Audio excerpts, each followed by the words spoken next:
السلام علیکم ورحمۃ اللہ وبرکاتہ۔ ای لرننگ اینڈ ٹیچنگ نے سکھانے کی دنیا جماعت سوم مضمون اردو، اور آج کے سبق کا عنوان ہے سیوا گرام۔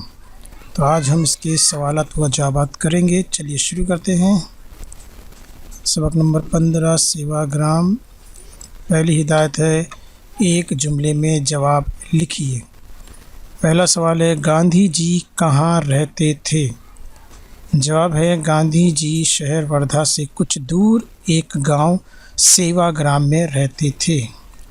سوال نمبر 2 ہے باپو کٹی میں گاندھی جی نے کتنے برس گزارے؟ جواب ہے باپو کٹی میں گاندھی جی نے 11 برس گزارے۔ سوال نمبر 3 ہے گاندھی جی کی کٹیا میں کون سی چیزیں رکھی ہوئی ہیں؟ جواب ہے گاندھی جی کی کٹیا میں لاٹھی، چرخہ، شیشے کی الماری، قلم دان، چشمہ، گھڑی، قندیل رکھی ہیں۔ اگلا سوال ہے ہر تختی پر کیا لکھا ہوا ہے؟ جواب ہے ہر تختی پر کسی نہ کسی مذہب کی دعا لکھی ہے۔ اگلا سوال ہے آج بھی ہر مذہب کی دعا کہاں پڑھی جاتی ہے؟ جواب ہے آج بھی ہر مذہب کی دعا کٹیا کے باہر پیپل کے پیڑ کے نیچے پڑھی جاتی ہے۔ اگلی ہدایت ہے سبق پڑھ کر گاندھی جی کی کٹیا کے بارے میں 5 جملے لکھو۔ تو 5 جملے دیکھتے ہیں۔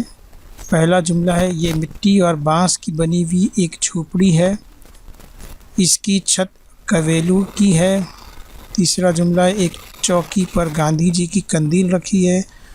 چوتھا جملہ ہے ہر چیز ویسی ہی ہے جیسی گاندھی جی کے زمانے میں تھی۔ اور آخری جملہ ہے جگہ جگہ تختیاں لگی ہوئی ہیں۔ دی ہوئی مثال کے مطابق نیچے دیے لفظوں کے آخر میں خانہ لگا کر لفظ بناؤ۔ مثال کے طور پر ڈاک جمع خانہ برابر ڈاک خانہ۔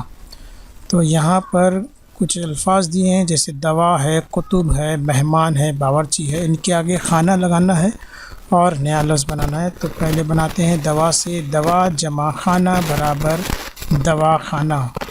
اس کے بعد ہے کتب جمع خانہ برابر کتب خانہ۔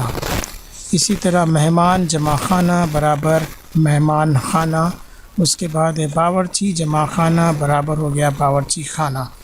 تو امید ہے ویڈیو آپ کو پسند آیا ہوگا، تو پلیز سبسکرائب اس ویڈیو کو زیادہ سے زیادہ شیئر کیجیے تاکہ ہمارے جو سوم جماعت کے بچے ہیں ان کو یہ سبق کے سوال جب آسانی سے یاد ہو جائیں۔ تو چینل کو اگر سبسکرائب نہیں کیا جائے تو ضرور سبسکرائب کیجیے۔ ملتے ہیں اگلے ویڈیو میں، تب تک کے لیے اللہ حافظ، خوش رہو، شاد رہو۔